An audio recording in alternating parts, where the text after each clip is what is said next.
Buenas tardes a todos. Yo creo que tenemos ya un buen quórum. Muchas gracias por estar aquí.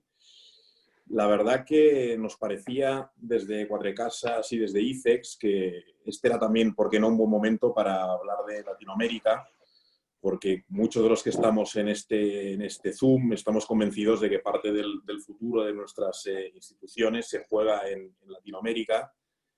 Y creemos que esa reflexión es estructural y trasciende a la aparición de una crisis como la que estamos viviendo, y creemos que hay que tener la región muy presente y que hay que mirar pues a la crisis, pero también más allá de ella, ¿no? Y nos parecía que era pertinente, pues dentro de todo el volumen de webinars y de temas de interés a los que pues todos los profesionales nos estamos abordando en estos tiempos, pues poner en lugar destacado pues una sesión como esta, donde podamos abordar determinados retos sobre la región y hacerlo además en un doble plano. Nosotros somos muy conscientes de que en el momento actual muchos de vosotros, quizá más que pensando en nuevas inversiones, estaréis pensando en cómo proteger las actuales, qué instrumentos jurídicos hay para protegerse en una situación de potencial crisis como la resultante del COVID. Y de ahí que parte del panel y parte de los expertos que van a componer el panel que tendremos a continuación pues son pues grandes especialistas en asesoramiento preventivo y en cuestiones vinculadas a estas áreas más defensivas del derecho. Y también, ¿por qué no?, poniendo luces largas y viendo las oportunidades que a buen seguro pues nos dejará, como toda crisis, la del COVID, que seguro que desembocarán en necesidades de inversión nuevas y en oportunidades nuevas, pues también poner acento y poner foco en esas oportunidades y también comentarlas, ¿no? Para ello, pues queremos hacerlo en un formato panel, que nos parece que es más dinámico que tener un bloque por cada país. Nos parece que es más interactivo y que puede ser pues, más interesante. También, por supuesto, abrimos la puerta a que haya preguntas desde el auditorio, que las agradecemos y le darán más dinamismo a la sesión. Por metodología, en principio, las contestaremos al final, y si alguna no diera tiempo, porque también queremos hacer buena la máxima de la brevedad, las contestaríamos a posteriori en formato de correo electrónico. Como preámbulo a ese panel, tenemos la fortuna, y agradecemos mucho tanto a Adrián en concreto como a ICEX como institución, que siempre pues, nos apoya y acude a nuestro llamado siempre que organizamos eventos de este tipo. Tenemos una introducción con un ponente de lujo, que es Adrián Blanco, que es un economista senior del ICEX, doctor en economía, especializado tanto en emprendimiento como en economía internacional y con mucho conocimiento de lo que se cuece a nivel macro en la región, y nos parecía que esa visión económica regional era un buen complemento del debate que tendremos a continuación, que quizá tendrá unas notas más jurídicas. Entonces yo, agradeciéndoos de nuevo vuestra presencia y deseando que os sea útil este rato que vamos a pasar juntos, le daría sin más la palabra a Adrián para que nos dé su visión macro regional, que seguro que es muy enriquecedora para todos. Adrián, por favor, el escenario es tuyo. Bueno, muchas gracias, Agustín, y muchas gracias a Cuatrecasas por la invitación a participar en este webinar. Felicitaros por la pertinencia del mismo, ¿no?, en estos momentos en los que resulta tan necesario arrojar luz sobre lo que está pasando en América Latina, sobre los desafíos y también oportunidades que ofrece la actual coyuntura en la región. Yo voy a tomar unos 7-8 minutos para realizar una contextualización de lo que está ocurriendo desde una perspectiva macroeconómica, que dé pie a un desarrollo posterior más en profundidad para los países que se van a abordar en el seminario. Entonces, bueno, en general sabemos que la crisis provocada por la rápida expansión del COVID-19 en todo el mundo está transformando radicalmente el escenario económico y empresarial. Por supuesto, también impacta de manera muy intensa en América Latina. Bien es cierto que el impacto llega más tarde y que las consecuencias económicas llevan un decalaje temporal, ¿no?, respecto a China, a la Unión Europea o a Estados Unidos, donde se han sentido antes, pero bueno, hoy por hoy América Latina es, según la OMS, el foco principal de la pandemia. Es indudable que estamos teniendo y que vamos a tener un impacto profundo en la economía y las empresas de la región. Entonces, bueno, lo que podéis ver en la slide en el lado derecho son fundamentalmente en medias móviles la evolución del crecimiento del PIB latinoamericano según los datos del Banco Mundial, ¿no? Y esto nos permite abordar una primera pregunta que yo creo que es necesaria, y es ¿en qué momento o en qué fase del ciclo económico se encontraba América Latina en el momento en que llega el COVID-19? Y la respuesta es que nos encontramos en una fase de crecimiento lento, ¿no? Y ahí lo podemos ver, que tras el periodo de 2000 a 2013, ese periodo de gran crecimiento, ¿no? Con vientos de cola que son sobradamente conocidos, en el momento en que se empiezan a pagar se comprende que todo ese crecimiento con tasas del 3, 4, 5% para algunos países había llegado a su fin, que era algo transitorio y que la región, si los deberes hechos, en general, ahora veremos que hay algunas diferencias significativas, se encontraba de nuevo con un crecimiento lento, un crecimiento del 0,4 en los últimos años, y de hecho, las estimaciones de la CEPAL, por ejemplo, para el año 2019, pre-COVID, eran solamente un crecimiento del 0,1 y para el 2020 del 1,3, ¿no? Luego estamos en una fase de crecimiento lento e incluso, se puede decir, decepcionante para el mundo emergente, ¿no? Entonces, en este escenario, en esta coyuntura, impacta el COVID e impacta fundamentalmente a través de distintos canales de transmisión que creo que son una perspectiva adecuada sobre, a través de la cual podemos comprender lo que está pasando, ¿no? Y que también determina en cada uno de los países y los sectores de actividad la intensidad de este impacto, ¿no? En primer lugar, se impacta vía materias primas. Recordemos que América Latina sigue siendo una región que se relaciona con el mundo a través de las materias primas, y las materias primas, lógicamente, la caída de la demanda ha llevado a su desplome. El caso del petróleo es paradigmático, pero después también hay muchos otros productos, commodities, que han caído. Y aquí es importante destacar que los ciclos de los commodities no siempre van compensados o siempre van, alineados en términos de ciclo. Y ese desacoplamiento que estamos observando ya en algunos de los commodities también van a determinar la velocidad de la salida de algunos países, ¿no? Por ejemplo, entre enero y marzo, es cierto que el cobre, que afecta seguramente con gran intensidad a Chile o a Perú, pues estaba cayendo un 22%, mientras que la soja, ¿no? Que puede afectar más a Brasil, Argentina, otros países, pues estaba cayendo un 5%. Entonces, no tomemos que todas las materias primas se comportan de la misma manera, porque, como digo, en una perspectiva de caída de la demanda sí que hay una bajada generalizada, pero los ciclos de cada una de ellas pues presentan diferencias significativas. El segundo canal de transmisión en una crisis que es importada es un canal de transmisión vía socios económicos, y los principales socios económicos de la región son China, la Unión Europea y Estados Unidos, ¿no? En China estamos creciendo a un 6% el año pasado, 6,5%, pasamos a crecer solamente al 1%, y las caídas esperadas para el Producto Interior Bruto de este año en Estados Unidos y la Unión Europea están entre el 6 y el 7%, ¿vale? Y esto es muy relevante en el sentido de que, nuevamente, la vinculación de los países a uno u otros socios, en el caso de los países latinoamericanos, va a explicar una mayor o menor intensidad de caída, de golpe, y también la velocidad en la recuperación, ¿no? El caso, por ejemplo, de México con Estados Unidos es paradigmático, o, por ejemplo, el caso de Brasil con China, pues también es paradigmático, ¿no? Las cadenas de valor global también son un canal de transmisión muy importante, tienen un efecto amplificador, ¿no? En ese shock de la oferta que estamos experimentando. Y, por ejemplo, pensemos que el parón de China pues está causando ya desabastecimiento de partes y componentes en sectores de electrónica, autopartes o farmacéutica en Brasil, Argentina o México. Es también muy relevante.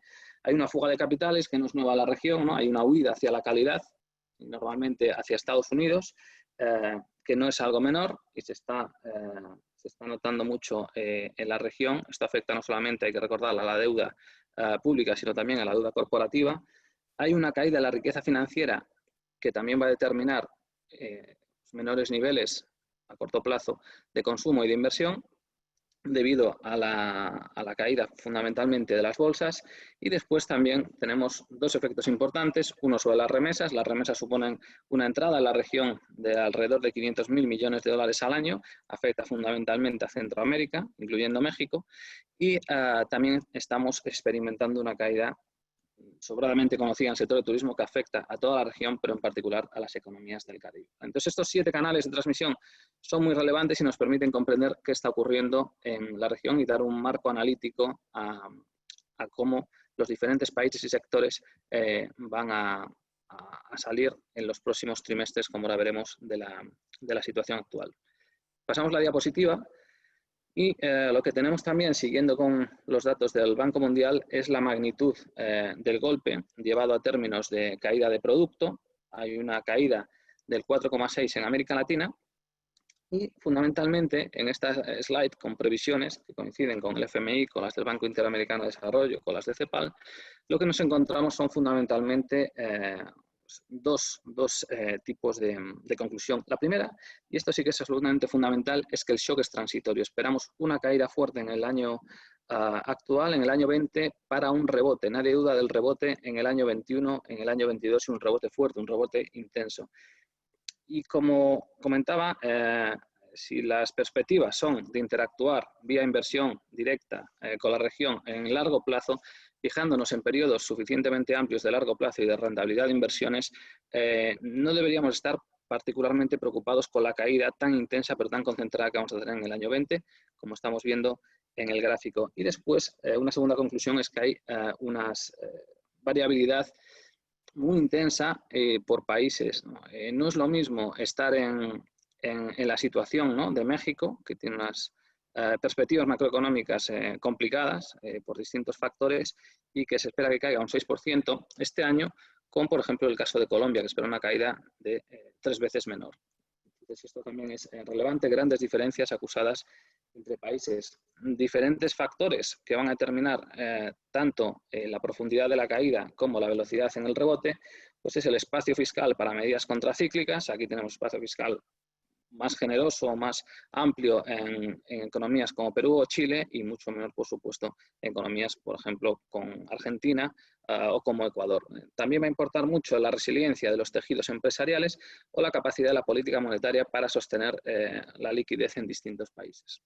Pues pasando de diapositiva, y ya para concluir, simplemente me gustaría dejar algunos puntos de debilidades y fortalezas que yo creo que complementan lo que se va a exponer después y que son en algunos casos factores muy propios de América Latina y que muchas veces tendemos, ¿no?, a duplicar ese análisis que vemos en países OCDE para América Latina o en países avanzados, pero hay una casuística propia de la región en forma de debilidades y fortalezas que me gustaría destacar muy brevemente. El primero, debilidades, la vulnerabilidad social. Este no es un tema menor. CEPAL calcula que la desaceleración económica va a aumentar la cantidad de pobres de 185 a 220 millones en una población de 620 millones. Esto llega a la crisis en un momento en el que los índices de pobreza que hemos visto en los últimos años ya estaban aumentando. Y aquí, desde luego, hay un problema importante y con muchas derivadas también potencialmente importantes en la política. La tasa de informalidad es muy importante, ¿no? Según la OIT, hay una informalidad del 53% de la región, 140 millones de trabajadores están en estas condiciones. Eso es un problema también para ser efectivo en las políticas contracíclicas para recuperarse del COVID. Hay un tema también relevante que no se está hablando lo suficiente y es el grado de urbanización. Estamos en la región más urbanizada del mundo, megalópolis como Ciudad de México, como Sao Paulo, como Bogotá. Lógicamente hay mayor densidad de población, esto obliga a un confinamiento más severo y posiblemente más prolongado y que pueda tener repercutir en un mayor impacto económico. La integración regional también es un tema fundamental. Ha dejado de nuevo una nueva crisis 10 años más tarde en la región la evidencia de que hay una inexistencia de la arquitectura institucional y responder a este tipo de shocks no es lo mismo. Si tú tienes la Reserva Federal o el Banco Central Europeo, no existe esa gente en América Latina. Ahora van a trabajar o más en la región en políticas contracíclicas, el Banco Interamericano de Desarrollo, la CAF, el Banco Mundial, etcétera, pero en cualquier caso no van a llegar lógicamente a esos umbrales y a ese tipo de medidas tan ambiciosas que estamos viendo en Estados Unidos o en la eurozona. También las tensiones sociales es un tema relevante. Hay un caldo de cultivo previo a esta crisis, un malestar de clases medias con la calidad de servicios públicos y la desigualdad. Y como salga la la población latinoamericana de esta crisis pues puede acentuarse esas tensiones sociales. Son temas, yo creo que bastante estructurales y para observar la región a medio plazo, ¿no? En la salida en el año 21 y 22. Y simplemente para concluir, fortalezas. Ya hemos hablado del espacio fiscal, es una fortaleza porque en no pocos países hay un espacio fiscal que hace años, cuando sucedía una crisis de esta naturaleza o de similar naturaleza, pues no existía, ¿no? Hay esos buffers que permiten hacer esas políticas contracíclicas. Hay unas mayores reservas, ¿no? Estábamos en el año 2008 en unas reservas del 16% del PIB, ahora estamos en el 21-22% del PIB. Esto es interesante porque permite también tener mayores amortiguadores, sobre todo para la defensa de moneda. Hay un tema que quizás tampoco se está tratando lo suficiente y es la credibilidad de los bancos centrales. Es muy relevante, esto también es algo más nuevo, ¿no? Más reciente en la región y que está permitiendo, por ejemplo, a bancos centrales como el de Colombia establecer líneas de swaps con la Reserva Federal que generen liquidez en la región. Hay una inflación baja, una inflación de en torno al 3%, y esto también permite unas medidas de política monetaria más expansivas y también hay que destacar que va a haber unas oportunidades que ahora se van a tratar en profundidad por país, pero que no quería dejar de destacar. Y esto es una oportunidad para las empresas españolas, pues está dentro de las fortalezas en diferentes sectores ligados al comercio electrónico, a la logística, a la educación online, no digamos ya soluciones digitales ligadas al COVID y la aplicación de nuevas tecnologías o tecnologías disruptivas a ciudades inteligentes, etcétera. Y desde luego también habrá a 2 o 3 años un escenario muy interesante para la adquisición o la toma de participación de compañías por la caída en la valoración de las mismas. Yo lo dejaría aquí, Agustín, y si queréis después en el debate podemos profundizar o complementar alguno de los asuntos. Excelente. Pues, Carlos.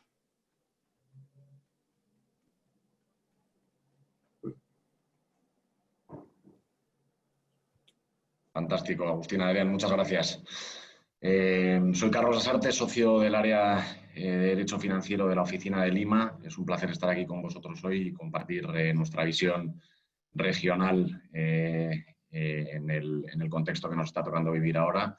Como sabéis, hemos construido un panel, una mesa redonda, en un formato lo más ejecutivo posible, en el que abordemos temas de máxima actualidad con el enfoque que Agustín mencionaba antes, una primera fase algo más enfocada en el ángulo defensivo, abordando pues, medidas legislativas que se han llevado a cabo en las distintas jurisdicciones, en México, Colombia, Perú y Chile, algunas comunes, por cierto, medidas de estímulo económico con la finalidad de permitir la continuidad de compañías en un contexto como el actual, y luego una segunda parte en la que abordemos oportunidades de inversión, sectores en los que identificamos en el medio plazo mayores oportunidades y probablemente proyectos también concretos que en cada jurisdicción puedan ser pues mencionados y tratados en su máximo detalle, ¿no?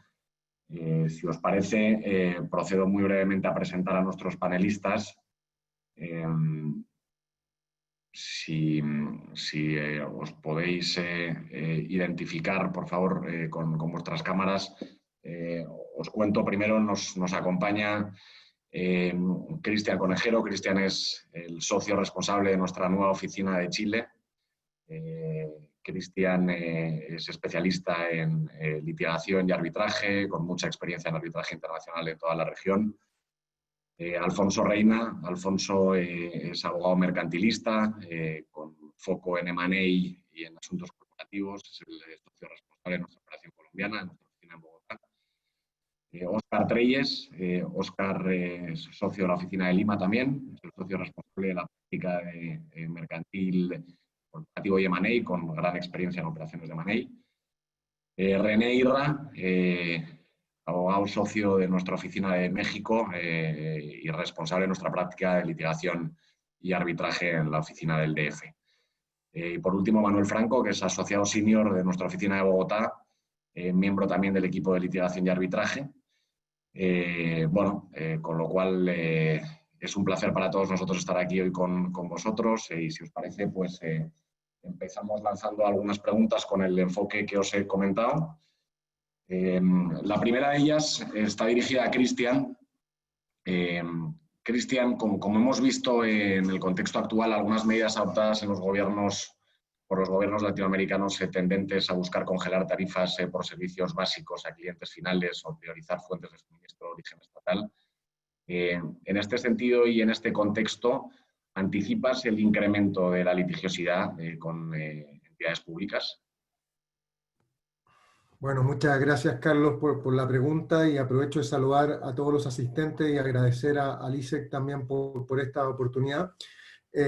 Y efectivamente, Carlos, la situación del COVID y en casos puntuales como el de Chile, precedido además de un estallido social, como se le ha llamado, un fenómeno de protesta social, ha generado que en términos más o menos parecidos en las distintas jurisdicciones, los estados, los gobiernos, las administraciones actuales hayan adoptado ciertas medidas que o bien buscan incrementar la posibilidad de ingresos fiscales o bien alivianar la carga financiera que tienen los ciudadanos en el suministro de servicios básicos, como el suministro de energía, a el pago de peajes por el uso de autopistas o de concesiones viales, sean urbanas o interurbanas.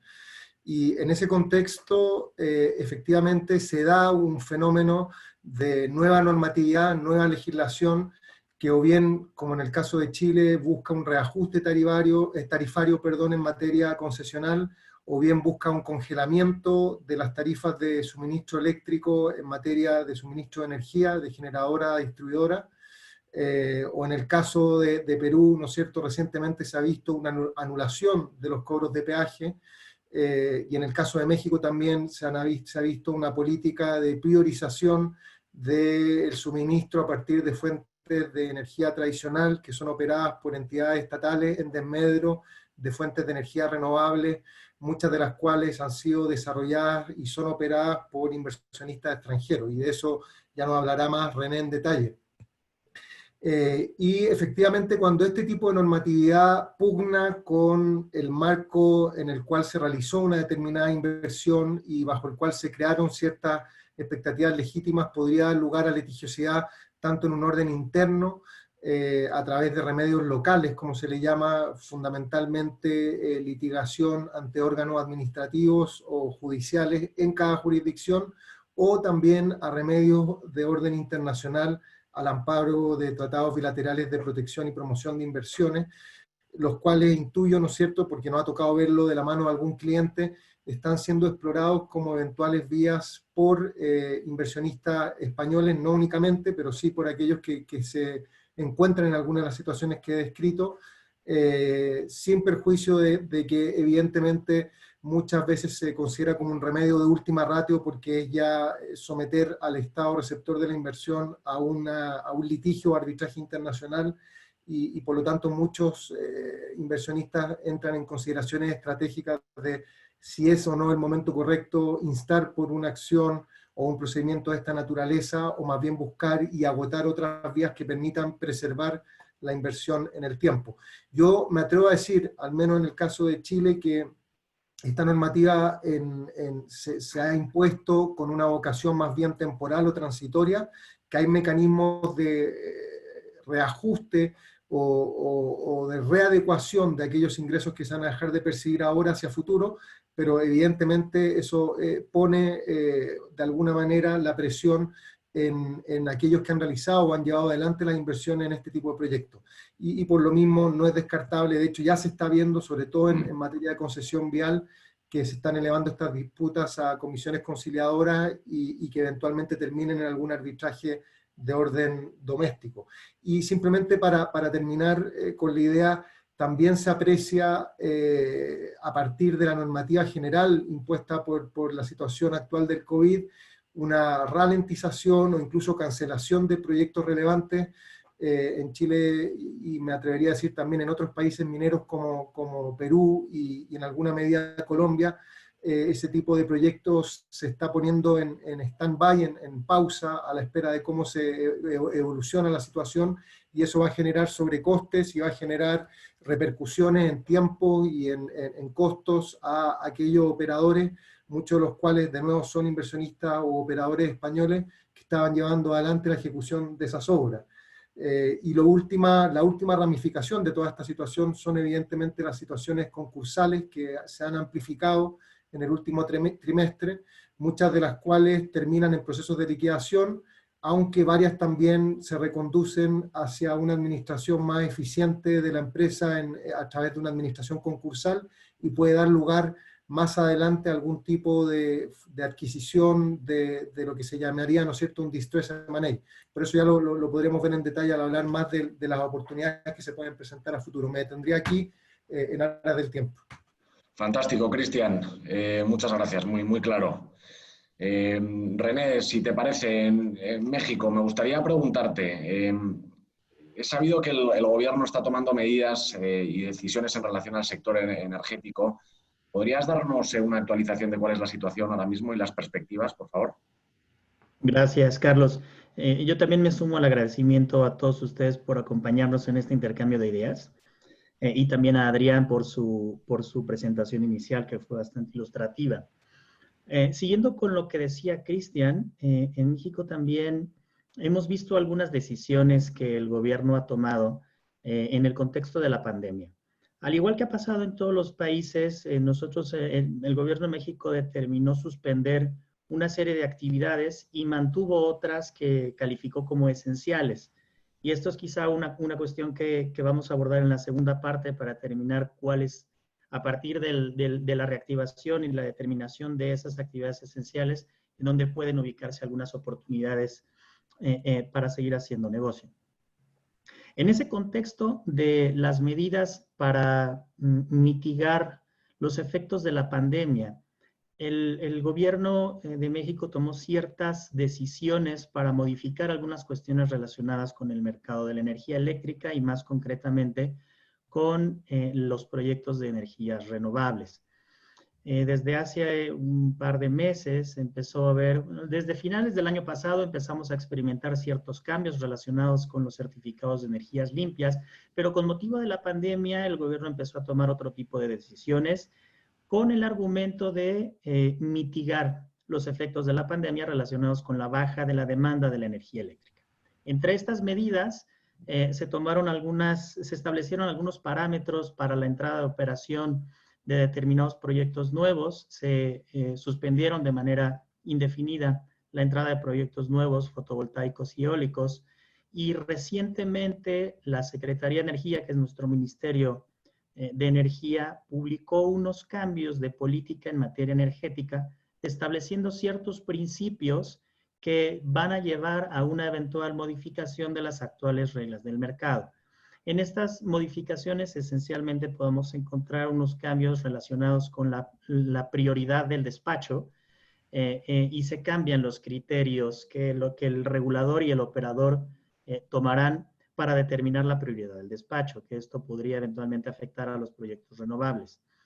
Sin perjuicio de que después podamos entrar al análisis en más profundidad de estas medidas, creo que es importante comentar que frente a estas decisiones que el gobierno ha tomado, el Poder Judicial en el país ha jugado un papel bien importante, porque como era de esperarse, ha habido ciertas acciones, los jugadores han interpuesto ciertas impugnaciones y por lo pronto todos estos cambios, la entrada en vigor de estos cambios se han suspendido para ciertos proyectos, con lo cual el régimen se mantiene.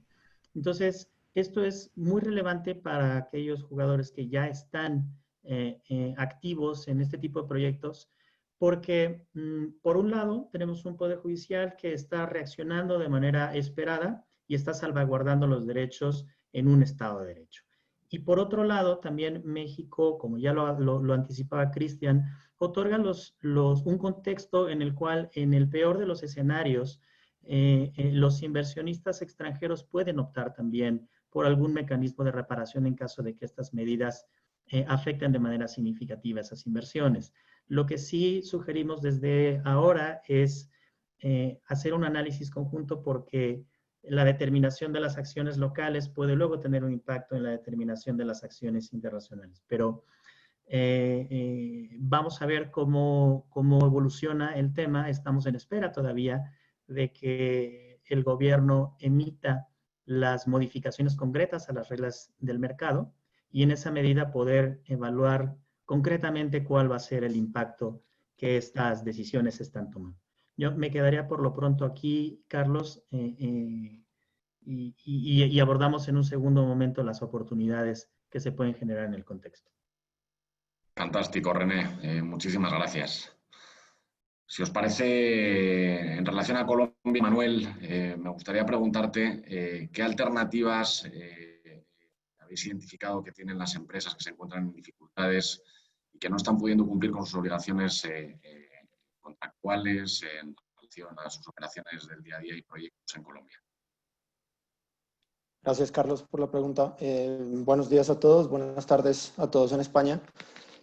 Bueno, en Colombia yo creo que la situación o en cuanto a las medidas y a las alternativas no es demasiado distinta a lo que podemos ver en otras jurisdicciones. Fundamentalmente en lo que se refiere a herramientas con las que cuentan las empresas para, digamos, eximirse de sus responsabilidades ante la imposibilidad de cumplir como consecuencia de la pandemia, pues tenemos fundamentalmente básicamente los mismos mecanismos que tenemos en España o que tenemos en otras jurisdicciones de la región, cláusula de fuerza mayor o caso fortuito y lo equivalente a la cláusula de rebus sic stantibus en España, que aquí está prevista en el Código de Comercio y se llama la cláusula de revisión de contratos por circunstancias imprevistas. Funcionan básicamente como funcionan en estas mismas cláusulas en España.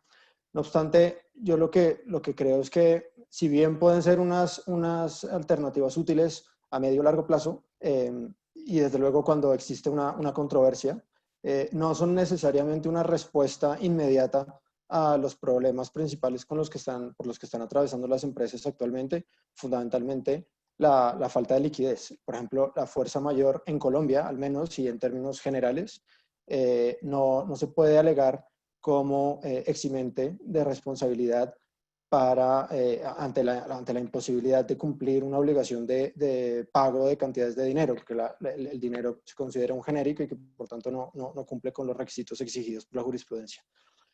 De la misma manera, la cláusula de revisión de contratos por circunstancias imprevistas tampoco me parece que tampoco creo que dé una respuesta inmediata a los problemas, porque salvo que exista un acuerdo entre las partes para reequilibrar los términos del contrato, no exige al deudor que se ve en la imposibilidad de cumplir ante la obligación de acudir al juez para que sea el juez el que decrete ese reequilibrio contractual. Por tanto, como medidas, pensando en cuáles son las medidas que se pueden tomar a corto plazo o las herramientas con las que se cuenta de manera inmediata, tal vez habría que hacer un repaso de las principales medidas que ha tomado el gobierno para intentar aliviar la situación de las empresas. Ha tomado medidas de distinta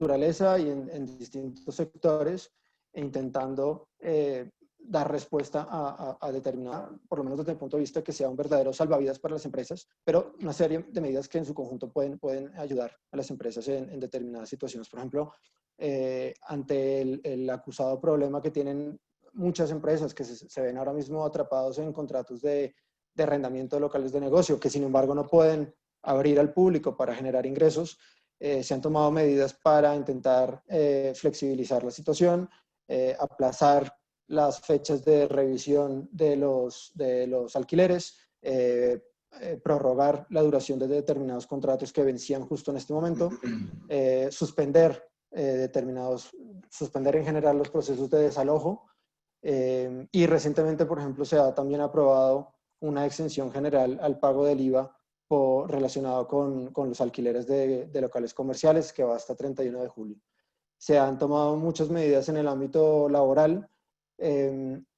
Recientemente se ha aprobado un programa de aportes estatales por el cual el gobierno daría a las empresas que han sufrido una pérdida de ingresos mayor al 20% respecto al año pasado para cubrir parte de las nóminas. Es un alivio muy pequeño en realidad, porque equivale a algo así como 85 euros por empleado durante 3 meses.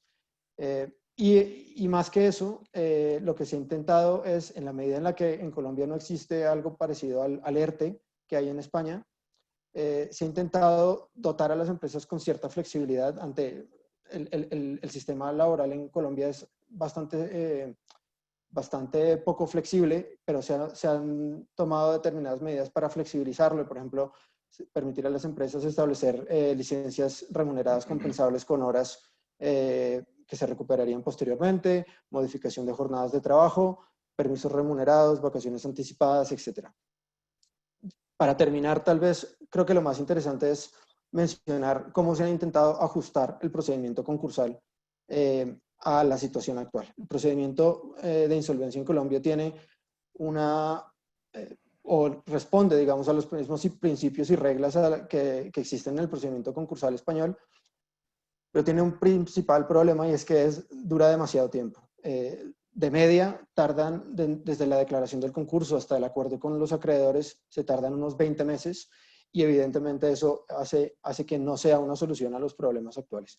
Se han adoptado determinadas medidas para establecer mecanismos alternativos que tienen como objeto reducir ese plazo a un máximo de 3 meses, con el objetivo de que estableciendo un sistema mixto judicial-extrajudicial en el que el objetivo precisamente es que se llegue a un acuerdo con los acreedores en 3 meses, con el añadido además de que durante esos 3 meses, el periodo que va después de la declaración de concurso, se suspenden todas las obligaciones de pago que tenga el deudor, que es algo que en el procedimiento ordinario no sucede. Se suspenden las anteriores, pero no las posteriores. Me voy a quedar aquí para no excederme en el tiempo y si quieren después podemos comentar alguna otra cuestión. Muchísimas gracias, Manuel. Sin duda, yo creo que Colombia ha sido uno de los países con mayor desarrollo normativo en el ámbito concursal en este contexto y además ha adoptado medidas, yo creo que acertadas también en cuanto a un eventual proceso de refinanciación. Gracias, Manuel. Óscar, Perú, cuéntanos, ¿cómo ves la evolución? ¿Cómo has visto durante estos meses en los que hemos estado afectados por el estado de emergencia el sector de Manei, los procesos de Manei que estaban en curso antes de que esta situación nos impactara? Cuéntanos un poco cómo ves a día de hoy y cómo ves se ha afectado el sector, por favor. Sí, gracias Carlos y gracias a todos los asistentes a esta conferencia. Bueno, entrando al sector de Manei en Perú, lo que vimos al inicio de la cuarentena, hacia el 16 de marzo, es que todos en el mercado esperaban que esta fuera una cuarentena corta. Entonces, durante las primeras 4 a 6 semanas, en las cuales hubo extensiones cada vez 2 semanas, estuvimos en un modo de wait and see. Los procesos se suspendieron a la espera de que la cuarentena se levantara y pudieran retomarse. Desde, yo diría, comienzos de mayo o fines de abril, el mercado se hizo a la idea que esta iba a ser una cuarentena bastante más larga de lo esperada y que, por lo tanto, tenía sentido volver a iniciar los procesos o retomarlos. Ahora, la verdad es que a un ritmo bastante lento. Entonces, las oportunidades se han seguido impulsando, pero a una velocidad bastante menor. Básicamente porque estamos escuchando tanto de banqueros de inversión, de vendedores y interesados que por el momento hay poca claridad en las tesis de negocios y en las valorizaciones, ¿no? Todavía no se sabe cómo va a ser esta nueva normalidad, cómo se van a ver afectados los ingresos y los costos en los negocios, si las tesis de negocios o los negocios están viéndose afectados de manera estructural o es algo pasajero, y cómo puede cambiar la demanda futura, dónde debe enfocarse el CAPEX y por dónde viene el crecimiento. Y adicionalmente se viene escuchando bastante ruido, como vamos a comentar más adelante, en los temas regulatorios, ¿no? Mucho ruido regulatorio. ¿Qué es lo que hace eso? Eso lo que hace es que los procesos se ralenticen a la espera de que haya mayor claridad. Entonces, Perú venía con muchos procesos en curso, básicamente en sectores de generación eléctrica, en educación superior, en logística, en agro, en industrial, que hemos visto que se han retomado y que esperamos que probablemente hacia el segundo semestre tengamos novedades, pero adicionalmente se ha visto otra nueva fuente de operaciones, que es básicamente el sector de distressed M&A, ¿no? Operaciones de M&A de compañías complicadas, y lo que eso está generando es oportunidades en sectores que tradicionalmente había poco apetito de vender, porque eran sectores muy buenos y en los que era muy difícil entrar, o por otro lado en sectores que tenían valorizaciones muy altas. Estas oportunidades todavía no se están materializando. Lo que venimos escuchando en el mercado es que hacia el tercer trimestre y con mucha fuerza hacia el cuarto trimestre deberíamos comenzar a ver que aparezcan. ¿En qué sectores? Básicamente en educación, colegios, institutos y universidades, en empresas constructoras, en todo lo que es real estate y también en el sector de hotelero, en retail, en el sistema financiero y para aquellos que tengan los nervios de acero, digamos, en todo el sector de aerolíneas, que ahí va a haber muchísimas oportunidades. Adicionalmente, en relación a eso, la ley de concentraciones de Perú ha sido pospuesta hasta marzo del 2021, con lo cual esperamos ver muchas consolidaciones. Y finalmente, algo interesante que estamos viendo es que esperamos que el Estado impulse en los siguientes 18 meses, con bastante fuerza, una serie de proyectos en asociación público-privada que se habían venido demorando, pero que ahora deberían, esperamos, tener mayor fuerza.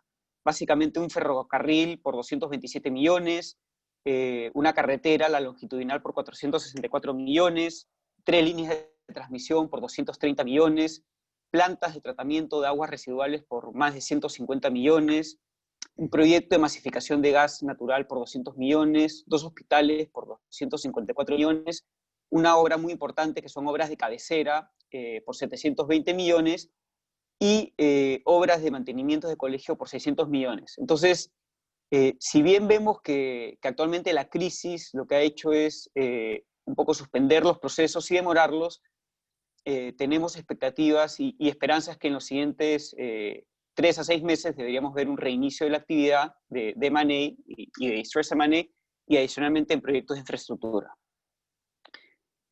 Con eso, Carlos, creo que podemos haber respondido a la pregunta. Sí, absolutamente, Óscar. Millón de gracias. Entramos, si queréis, en la segunda ronda de preguntas. Empezamos con Colombia, con Alfonso. Os pediría, por favor, que intentáramos ser breves para llegar a 1:30, a la hora prevista, digamos, de webinar, y sobre todo para tener un hueco luego para poder atender algunas preguntas. Alfonso, cuéntanos cómo está la situación como consecuencia del estado de emergencia, como consecuencia de la pandemia en Colombia y las oportunidades de negocio que se ven a corto y medio plazo para inversores españoles. Por favor. Muy bien, pues oye, en primer lugar, muchas gracias a todos por la asistencia y a Adrián y a Licex por su clarísima presentación. Bueno, la situación en Colombia no difiere de lo que es la situación en general en la región. La situación es muy compleja, 2 meses y medio de aislamiento estricto, desde el mes de mayo con la reapertura de ciertos sectores, manufacturas, construcción, algunos sectores industriales, y con un panorama a partir del mes de junio que el presidente de la República ha definido como de reapertura y de aislamiento inteligente, que implica una apertura gradual de buena parte de los sectores de la economía, con importantes restricciones en cuanto a capacidad y con estrictos protocolos sanitarios, pero bueno, digamos que con un ambiente de cierta reapertura que no se siente, en cambio, en ciudades como Bogotá, Cali y Cartagena, que debido a las cifras que manejan de contagios, pues han quedado en la situación aplicable a mayo, con un aislamiento preventivo estricto, con pocos sectores abiertos y con una expectativa de en la segunda quincena entrar en la siguiente fase, ¿no? Eso es por dar el contexto de la situación. Yo os quería contar dónde creemos que puede haber oportunidades de inversión en el corto y medio plazo. Voy a hacer un repaso por sectores y por tipología de operaciones que creemos que se pueden hacer. La verdad es que el principal sector que va a generar oportunidades de negocio en Colombia en los próximos meses, en nuestra opinión, es el sector de la infraestructura, en sentido amplio, infraestructura vial, infraestructura ferroviaria e infraestructura social. Así lo ha remarcado el gobierno y así lo están también ejecutando las distintas entidades gubernamentales y anunciando en su ejecución las distintas entidades gubernamentales. En la parte vial, desde luego ya hay un proyecto en marcha para la adjudicación de una carretera de quinta generación, que es la malla vial del Cauca. Vendrán otras. En vías terciarias va a haber muchísimas oportunidades. Son, digamos que oportunidades muy centradas en obra pública, pero donde yo creo que la empresa española tiene muchísima experiencia. Muy importante va a ser el sector ferroviario. Quieren dar un importante impulso a este sector en Colombia, además del gran proyecto que se adjudicó meses atrás del Metro de Bogotá. Ya está en estructuración y en discusión la segunda línea del Metro de Bogotá, al igual que una nueva línea también para el Metro de Medellín, como os decía, ambas en estructuración. Luego hay una serie de proyectos, tanto en Bogotá como en Cali, centrados en trenes de cercanías. Estos también son proyectos que actualmente se están estructurando y que creemos que van a salir al mercado próximamente. Y luego hay algunos proyectos de modernización de vías ya existentes, principalmente La Dorada y Belencito, que son dos proyectos. La Dorada principalmente que conecta la parte del río Magdalena con el centro de Cundinamarca y, por tanto, proyectos muy importantes que sin duda van a dar un impulso. En infraestructura social se van a continuar licitando en distintas modalidades hospitales, principalmente en Bogotá. Ya se adjudicó uno primero y otro en términos de concesión y otro en términos de obra pública, y ahí también va a haber oportunidades para encajar financiación y que las entidades españolas puedan participar en los consorcios de financiación. Un elemento que es importante destacar es que en fechas muy recientes, el pasado fin de semana, Bogotá aprobó su plan de desarrollo y eso tiene todo un conjunto de oportunidades que muy difíciles de resumir en tan poco tiempo, pero digamos que va a haber muchísimas oportunidades para vivienda de interés social y vivienda de interés prioritario. Va a haber obra pública. No van a ejecutar ya el famoso proyecto del Transmilenio por la avenida Séptima de Bogotá, pero en cambio van a hacer un eje verde donde se van a generar muchísimas oportunidades. En el ámbito del transporte masivo y de Transmilenio anticipamos que va a haber necesidades de ampliación de flota, necesidades potentes de ampliación de flota y por tanto hay ahora oportunidades tanto para la compra como, ¿por qué no?, para la operación. En tema de tratamiento de aguas, pues como sabréis muchos los que estáis aquí presentes, pues Bogotá y Colombia pues tienen un importante déficit y por tanto deberíamos esperar que se pongan en marcha distintos proyectos que ya están anunciados. La planta de tratamiento de aguas residuales de Cánovas en Bogotá, ¿por qué no? También el sistema global de acueducto de Santa Marta, que como sabréis, importantísimo déficit. En M&A, en operaciones transaccionales, sigue habiendo actividad, como apuntaban mis compañeros, pues lógicamente muchos temas se han caído, otros se han pospuesto, pero en proyectos educativos sigue habiendo muchísimo interés y creemos que va a haber impulso en los proyectos carreteros de 4G, donde las obras van avanzando, pues cada vez va a haber más apetito para que los adjudicatarios suelten lastre y pueda haber entradas de equity por parte de fondos, equity en otro tipo de infraestructuras, aeropuertos muy golpeado ahora mismo por las circunstancias, pero había varios proyectos en marcha antes de que iniciase la crisis, y por tanto esos proyectos es muy previsible que se retomen, y en puertos también, en puertos privados hay determinadas necesidades de equity. Y luego, lógicamente, inversión en sectores que no se ven afectados por esta pandemia, que los hay, todo lo relativo a los productos de primera necesidad y a gran consumo, que están experimentando un importante crecimiento, temas de transporte y de logística, como apuntaba también Adrián, y luego, pues lógicamente, residuos urbanos, donde también creemos que va a haber oportunidades. Y bueno, pues por último, todavía no se están viendo las oportunidades, pero llegarán oportunidades de todo tipo en el ámbito del distress, de equity, y por tanto también tendríamos que estar atentos a que haya un avance de actividad. En el mundo financiero, sin duda, creemos que los proyectos agrosostenibles van a tener una oportunidad y van a tener desarrollo, café, cacao, pero también otros puramente económicos como aguacate y arándanos, en la financiación de infraestructura en general, en todo tipo de los proyectos que os he comentado. Atentos a las carteras de créditos de los bancos, todavía no hay un reconocimiento expreso, pero hay muchísimos proyectos que ya le han entregado las llaves a los bancos, y por tanto ahí tenemos que estar atentos a oportunidades, y en ese contexto, pues lógicamente, operaciones distress. Y voy acabando. En fondos de capital privado sí creemos que va a haber oportunidades.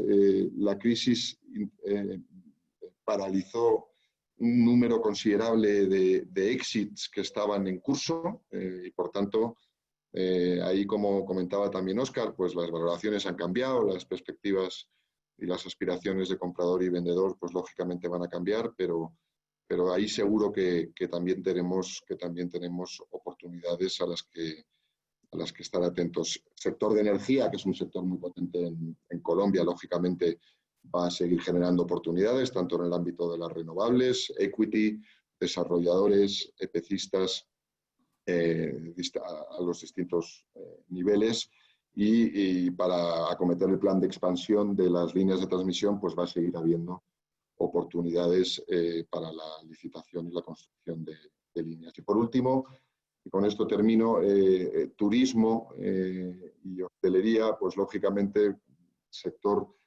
duramente golpeado por esta crisis, pero también un sector en el que los que sobrevivan van a tener un número importante de posibilidades, por tanto que activos de todo tipo van a estar en el mercado como consecuencia de la situación, ¿no? Gracias, Alfonso. Perfecto, muchas gracias. René, la siguiente pregunta te la lanzo a ti en relación a México. Por favor, cuéntanos, en este contexto, ¿qué medidas está tomando el gobierno para reactivar la economía y qué impacto pueden tener estas en cuanto a generación de nuevas oportunidades? Gracias, Carlos. Yo brevemente doy una pincelada y sin perjuicio de que podamos profundizar en las preguntas. A ver, el día de ayer, el día de ayer empezamos esta nueva fase de lo que el gobierno llama la nueva normalidad también. Las actividades que se están desarrollando ahora mismo son aquellas que el gobierno calificó como esenciales, en las que encontramos construcción, minería, fabricación de transporte, manufactura, conservación y mantenimiento de infraestructura, producción de energía eléctrica, industria cementera y otras tantas, ¿no? Hay un plan de desescalada que va ligado al a un porcentaje de ocupación hotelera, de ocupación hospitalaria, al número de contagiados, y hay un esquema ahí. Pero como lo adelantaba Adrián hace rato en su presentación, yo creo que si bien vamos a experimentar una contracción importante, para efectos del mediano y largo plazo sí que se mantienen las oportunidades delineadas por esta nueva administración, y para lo cual me voy a referir brevemente a 3 instrumentos y 3 lineamientos donde podemos encontrar, digamos que, los parámetros de estas oportunidades. El primero es el Plan Nacional de Desarrollo hasta 2024. Entre los principios del Plan Nacional de Desarrollo en México se encuentra la reactivación de la producción petrolera. Se le pretende dar una prioridad a la refinación del petróleo y hay una reactivación de las centrales eléctricas propiedad del Estado y un plan de desarrollo carretero muy importante. El segundo instrumento es el Programa Nacional de Infraestructura hasta 2024, que aterriza ya de manera más concreta los principios del Plan Nacional de Desarrollo. Encontramos que el gobierno pretende ejecutar alrededor de 1.600 proyectos con una inversión estimada de 21.000 millones de euros. Los sectores en los que estos proyectos se van a desarrollar son comunicaciones y transportes, conservación y mantenimiento de carreteras, se van a ampliar concesiones carreteras, tenemos el sector de educación, tenemos el sector de salud, o sea, hay previsto una construcción importante de clínicas y hospitales, y en el sector de la energía también hay proyectos importantes relacionados con generación y líneas de transmisión eléctrica.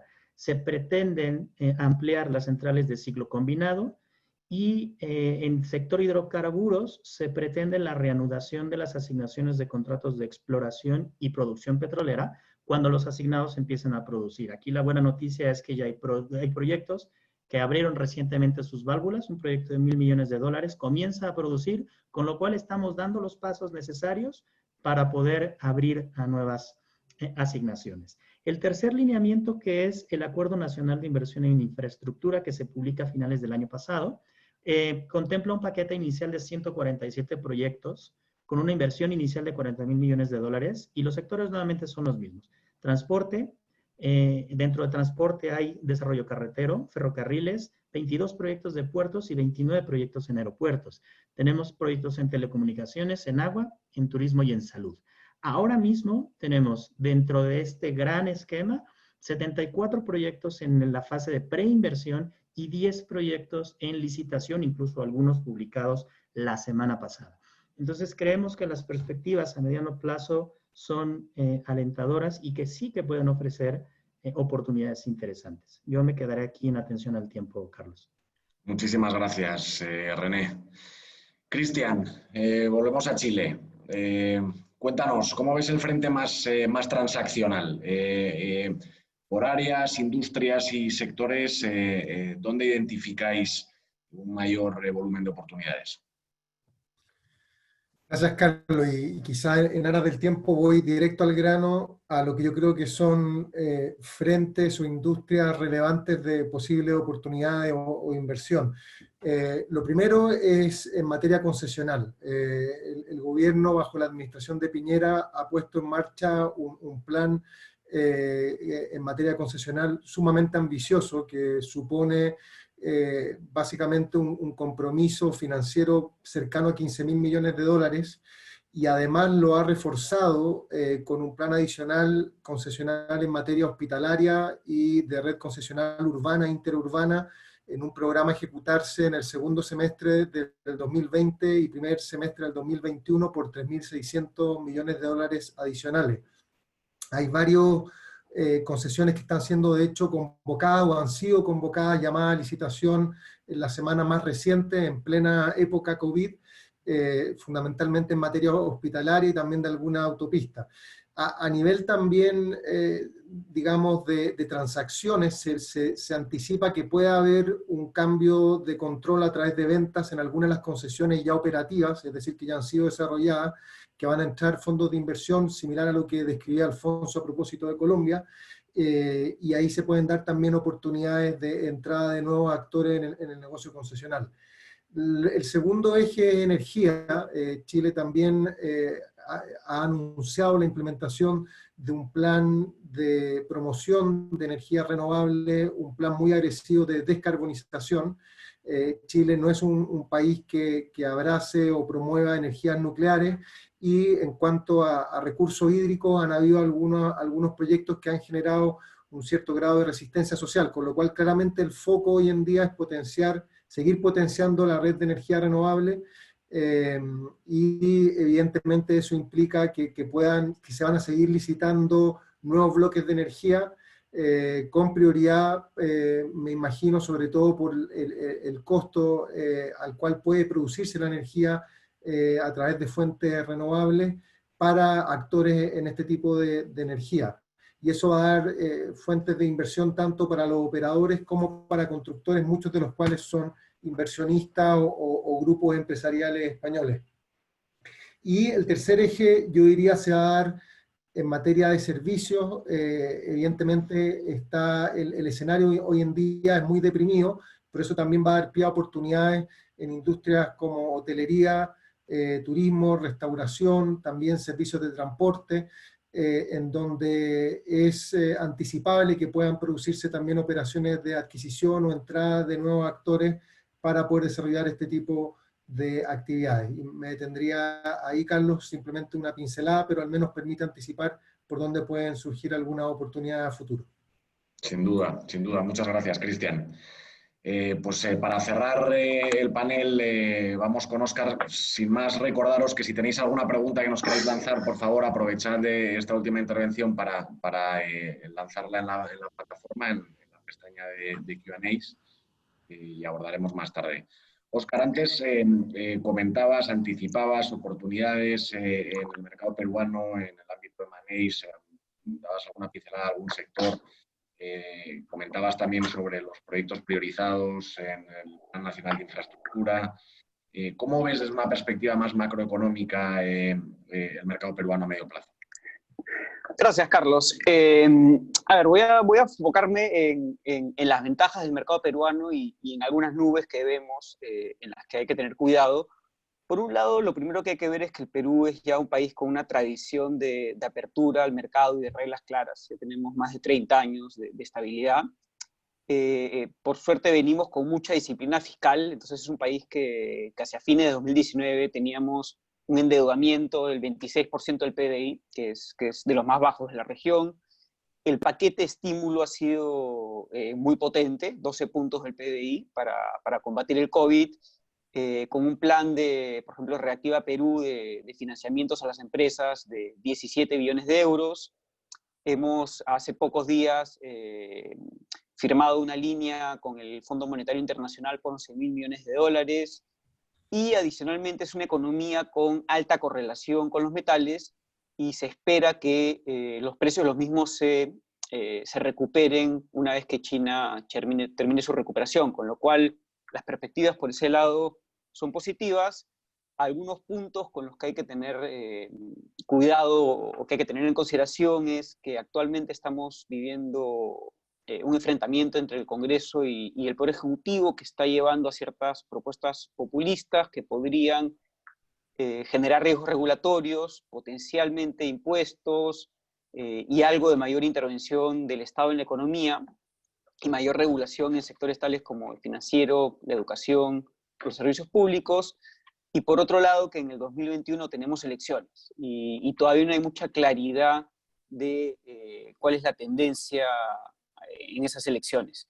Ahora, creo que lo más importante y lo que hay que tener en cuenta es que, algo que Adrián comentaba, que el crecimiento en la región es cíclico, y el reto es invertir cuando los precios están bajos para luego aprovechar la ola. Las empresas europeas y españolas en particular que más dinero han hecho, creo, en Perú son aquellas que invirtieron en los 90s, cuando el país recién estaba recuperándose, y las que invirtieron en el 2009-2010. Y esas son las que van a aprovechar el crecimiento que seguramente vendrá en el 2021, 2022, 2023. Entonces, creo que hay que tener una mirada cautelosa, pero optimista, y aprovechar las oportunidades que aparezcan en estos meses para luego capitalizar ese crecimiento que seguramente veremos en los siguientes años. Y con eso, Carlos, termino esta parte del Perú. Gracias. Gracias, Óscar. Gracias a ti. Fenomenal. Dadnos un segundo porque creo que están entrando algunas preguntas. René, tengo una pregunta para ti, que nos lanza Ramón Paramio. ¿Qué perspectivas futuras veis para las energías renovables en México?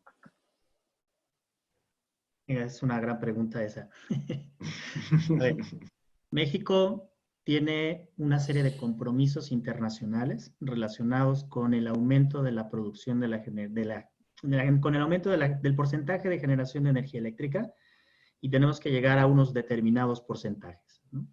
En esa con esa perspectiva, se hicieron las modificaciones y se llevó a cabo la reforma energética en 2014 para poder dar acceso a estas renovables. Ahora mismo, las acciones que está tomando el gobierno están o estarían retrasando, o sea, modificando las circunstancias relacionadas con las renovables y retrasando eventualmente el poder alcanzar esos objetivos. En este momento, si bien hay un impacto importantísimo en las renovables, creo que todavía tenemos que esperar a ciertos acontecimientos. Es decir, hay un cambio efectivamente de política en materia energética, pero tenemos que esperar todavía a ver cómo esos principios nuevos van a adoptarse en las modificaciones a las disposiciones generales que van a regular el mercado. En función de eso, ver de qué manera se materializa este efecto de cambio de política para poder tener una perspectiva más clara de cuál va a ser, cuál es el futuro de las renovables. Por lo pronto, lo que sí podemos decir es que los cambios se encuentran suspendidos y todavía hay ciertas actuaciones que tenemos que esperar. Por un lado, actuaciones relacionadas con impugnaciones. Por otro lado, actuaciones relacionadas con los cambios de las reglas generales. Por otro lado, la perspectiva de las decisiones políticas que pudieran luego impactar en función del resultado que tengan estas dos primeras. Muchas gracias, René. Tenemos una pregunta de Federico Esquivel que le voy a lanzar a Óscar. En general, creo que en el mundo financiero habrá oportunidades aparte del distress M&A. Muchas empresas ya no serán tan rentables y algunas tendrán que ceder recursos para cumplir con los estándares de solvencia impuestos por reguladores locales. En fin, creo que también puede haber empresas a la venta con relativa solvencia y no solo turnarounds. ¿Compartís esta visión? Sí, yo diría que sí, es un buen punto. A ver, lo que vamos a ver en Perú en los siguientes meses creo que es, por un lado, consolidación. Hay los grandes grupos económicos que venían bien en esta crisis y que tienen recursos y que van a aprovechar que la ley de control de concentraciones recién entrará en vigencia en marzo de 2021, con lo cual, por un lado, vamos a ver consolidación, yo creo que en logística, en agro, en industrial. Luego, efectivamente, hay muchos sectores que están viendo los márgenes golpeados y por las nuevas disposiciones del COVID, y eso lo que lleva es que se requieran economías de escala, porque ya no es tan rentable ser una empresa chica, sino que se requiere ciertas espaldas y cierto nivel de operación para poder cumplir con todos los costos a un nivel razonable, y eso también va a abundar a la consolidación. Eso lo estamos viendo, por ejemplo, en lo que creo que va a venir por el lado de educación y por el lado industrial. Y finalmente, un poco para terminar esa pregunta, efectivamente también van a venir oportunidades por el lado distress. Entonces creo que por distintos ámbitos tenemos las operaciones que ya venían, nuevas operaciones de consolidación que se van a generar y las operaciones de distress en distintos sectores que necesariamente van a tener que ocurrir, ¿no?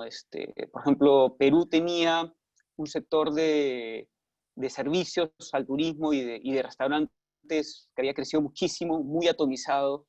Se espera que muchos de esos restaurantes no van a sobrevivir, y entonces creo que los que tienen una ventaja ahí son las cadenas de restaurantes que tenían una espalda más amplia y que van a poder afrontar mejor esos costos. Entonces seguramente por ahí veremos consolidación.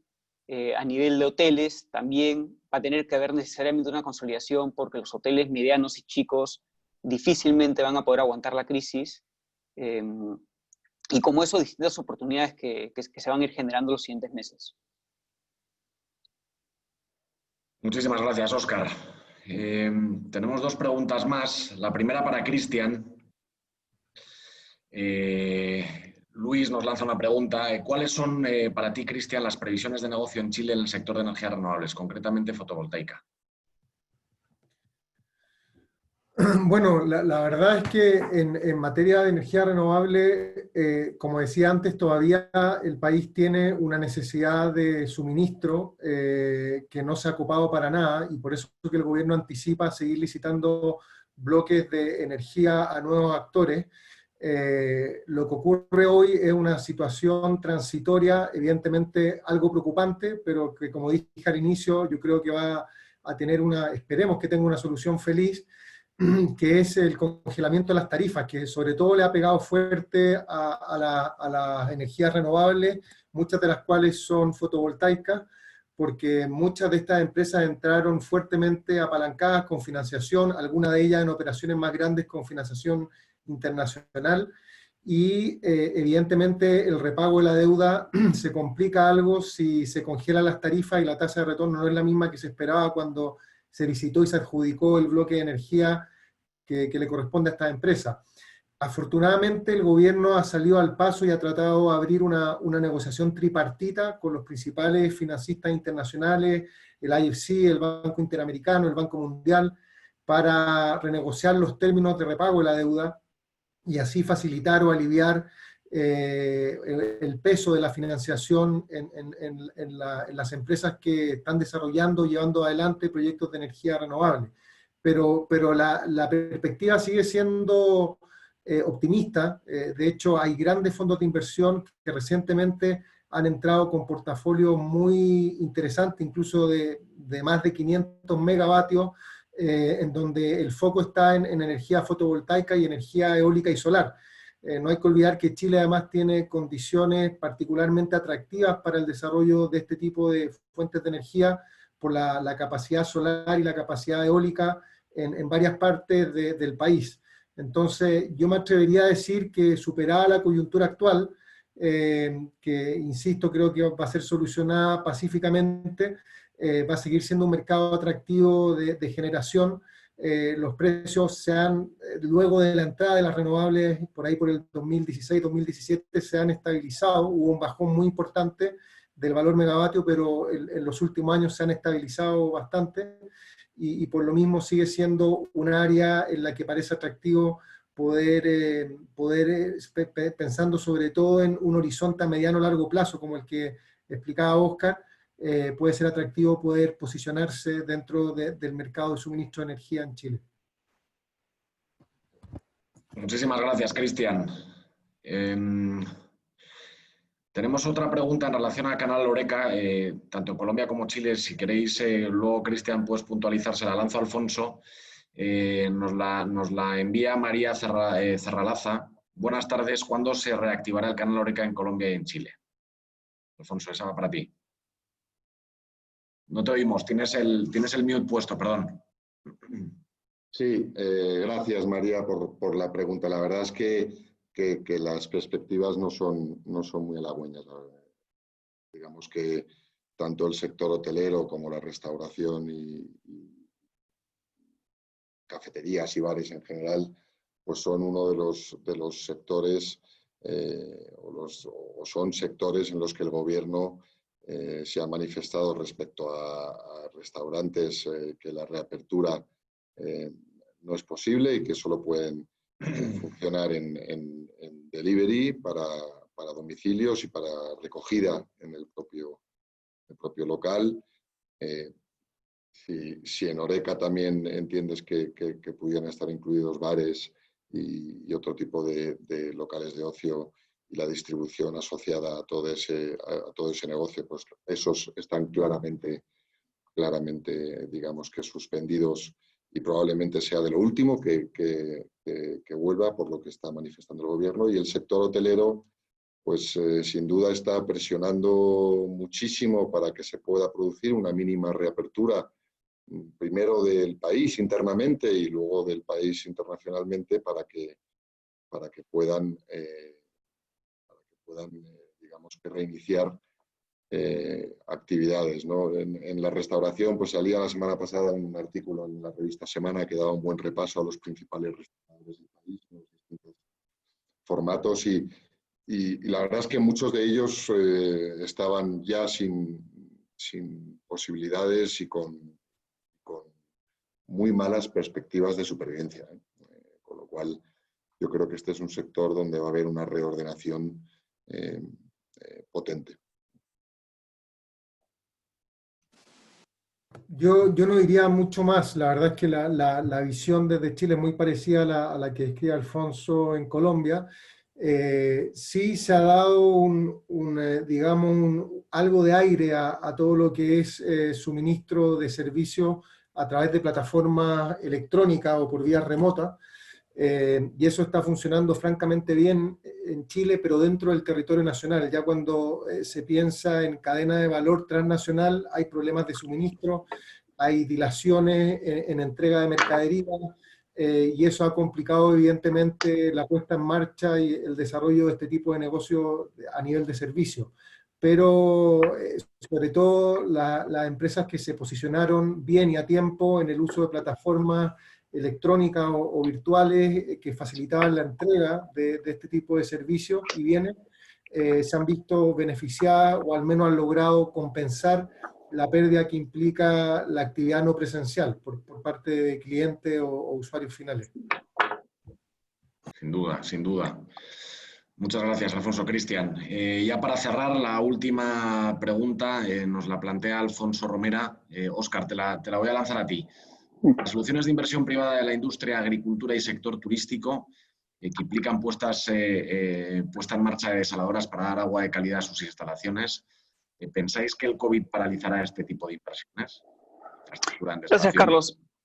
A ver, creo que lo que está haciendo el COVID, y hay que analizarlo por sector, es en algunos casos demorar las inversiones, en otros casos pararlas.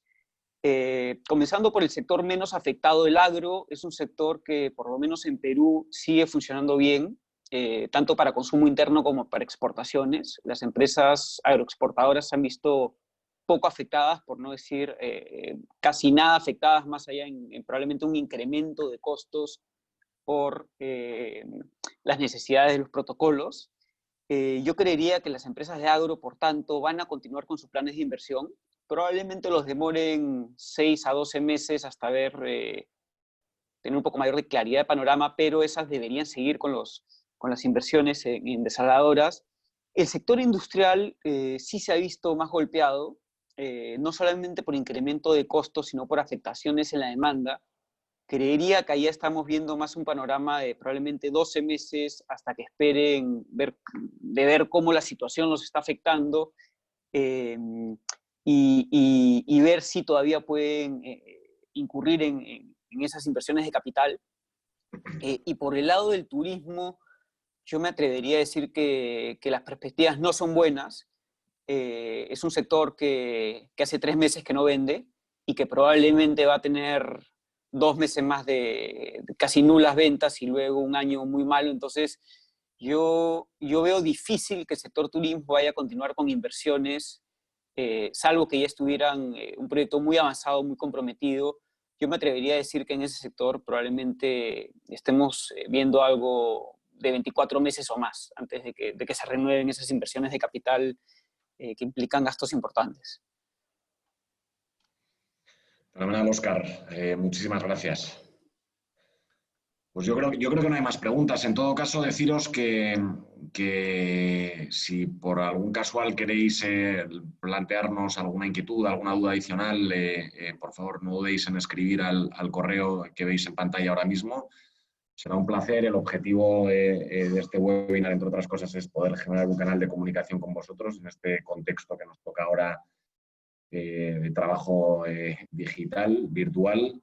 Así que, por favor, no dudéis en comunicaros. Será un placer para nosotros contestaros a vuestras inquietudes y a vuestras dudas. Ha sido un placer.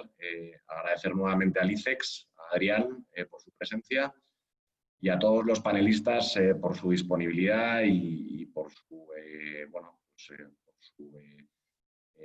puesta en contexto de la realidad de cada una de las jurisdicciones relevantes que nos traían hoy aquí, y que ha sido un placer compartir este rato con vosotros. Hasta muy pronto. Hasta luego, gracias a todos. Hasta luego, gracias. Gracias. Hasta luego, gracias. Hasta luego.